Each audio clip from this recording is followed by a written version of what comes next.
Olá pessoal do sexto ano da Rede Municipal de Ensino de Picos, tudo bem com vocês? Aqui quem fala é o professor Rubens Leal da disciplina de Geografia.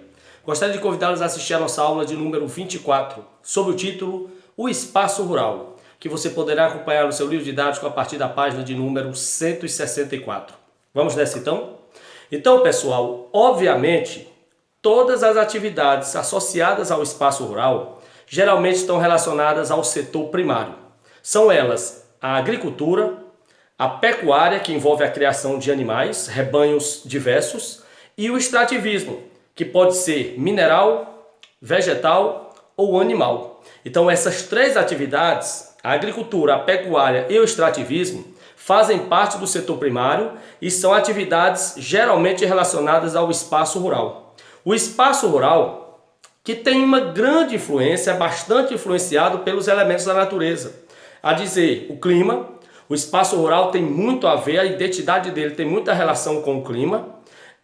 O solo, o tipo de solo ele também é preponderante para o espaço rural e o tipo de relevo, né? Nós não podemos esquecer. O clima, ele define se o espaço rural é próspero, se ele é fértil, se é chuvoso, se é seco, se pode se plantar o ano todo ou só no período das chuvas. O solo também é um grande componente do espaço rural porque ele também define sobre qual tipo de produto deve ser produzido em determinadas áreas. E o relevo. O relevo, nós sabemos, se ele for bastante íngreme, acidentado, ele vai dificultar, não que ele vai impedir, mas ele pode dificultar a prática agrícola que é comum do espaço rural. Bom lembrar que é bom a gente discernir também o que é agropecuária intensiva e agropecuária extensiva. A intensiva é a moderna. É aquela dotada de máquinas, equipamentos, o uso de agrotóxicos, fertilizantes, estudos técnicos, acompanhamento, de um engenheiro agrônomo. E a agropecuária extensiva é a tradicional, é a familiar, é a atrasada, aquela manual com técnicas tradicionais e às vezes até obsoletas de cultivo, uma produção reduzida, roçados, Eu gostaria de fazer uma associação. A agropecuária intensiva a gente chama, por exemplo, de fazendas. Fazenda de soja, milho, algodão, criação bovina de engorda ou gado leiteiro. Aí são atividades intensivas. Já a extensiva é o pequeno roçado familiar. Pequenas roças com plantio apenas de subsistência, ou seja, apenas para a família usufruir, apenas para o consumo da família e algum excedente que vier a mais para ser levado para as feiras livres das cidades e serem vendidas ou trocadas por outras coisas, outros instrumentos que a família precise, É bom lembrar também o título de agronegócio, que está muito ligado ao espaço rural. Agronegócio nada mais é do que empresas agrícolas, Que chegaram no campo, se estabeleceram ali, que produzem potencialmente para o mercado, principalmente para o mercado externo, para exportação. Então hoje o agronegócio, por exemplo, no Brasil ele está associado à fruticultura irrigada, no Vale do São Francisco, a cultivo de soja, algodão e milho lá na região centro-oeste. Aqui no sul do Piauí, também na área do Cerrado, nós temos soja. Então, é o agronegócio, ou seja, são investimentos na zona rural, no campo. São os grandes empresários que estão dinamizando suas atividades, tirando um pouco das empresas, das indústrias, predominantemente das áreas urbanas, das cidades, e investindo também maciçamente no campo, fazendo o campo desenvolver, produzir e gerar divisas. Inclusive o agronegócio, ele é responsável por boa parte das exportações do Brasil. Agora na pandemia, que muita coisa parou, a indústria teve que ser parada, o turismo, rede hoteleira, gerou muito desemprego, restaurantes, bares. O agronegócio, na verdade, foi quem salvou o Brasil nessa pandemia, porque o agronegócio continuou a todo vapor e o Brasil foi quebrando recordes de produção e, graças a Deus, exportando e gerando divisas para manter o país equilibrado. Bom lembrar também que nos últimos anos surgiu um novo termo no espaço rural chamado de Revolução Verde. A Revolução Verde, pessoal, na verdade é uma série de mecanismos que começou-se a estabelecer no campo, no espaço rural. A mecanização, por exemplo. Hoje, se você pegar nas grandes fazendas, a aração já é feita com trator, processo de plantio, cuidado e até a colheita. Tudo feito com maquinário, e é a mecanização chegando. O bom é que dinamiza a produção, mas o ruim é que gera desemprego. Boa parte da mão de obra do campo está sendo substituída por máquinas. E a mecanização faz parte dessa Revolução Verde, como também faz parte a fertilização. O uso de fertilizantes, para fazer a área produzir mais, o solo ficar fértil e gerar mais produção. Outra coisa que está vinculada à Revolução Verde é a irrigação. As modernas técnicas de irrigação, haja vista que existem áreas que não dá para ficar dependente apenas das condições naturais de chuva. É necessário que haja irrigação para que a área possa produzir o ano todo e possa dinamizar a economia da região.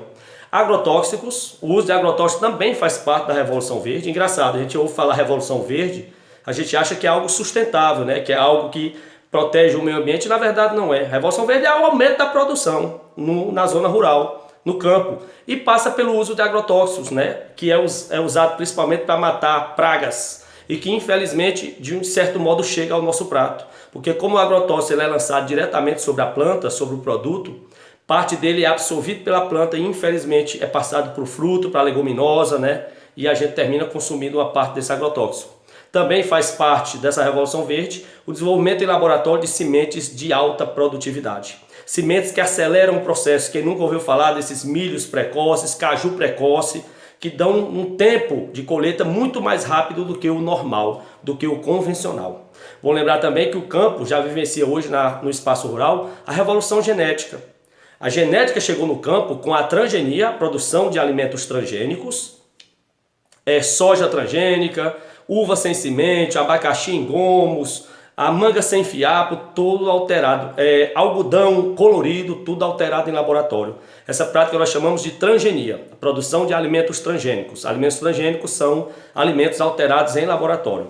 Como também está nesse processo de revolução genética a zootecnia, na criação de animais, no desenvolvimento de raças. Você vê nessas exposições de feiras agropecuárias raças bovinas, suínas, caprinas, ovininas, e que gera um espanto, né? Tamanho, como são grandiosos, ali na verdade são todos geneticamente modificados para aprimorar essas raças e fazê-las tornar-se maior, touros reprodutores, bodes, carneiros reprodutores gigantescos, muito maior que o convencional, ok? É bom lembrar também que essa modernização no campo, ela tem como efeito principal o êxodo rural. Ou seja, à medida que a máquina chega no campo, vai gerando desemprego e o povo vai deixando a zona rural, o espaço rural, e vai começar a habitar as cidades. Começa a haver um processo de urbanização maior. E o pior é que essas pessoas geralmente não têm qualificação, quando vão para as cidades, dificilmente vão ocupar postos de trabalho, vão conquistar o pleno emprego.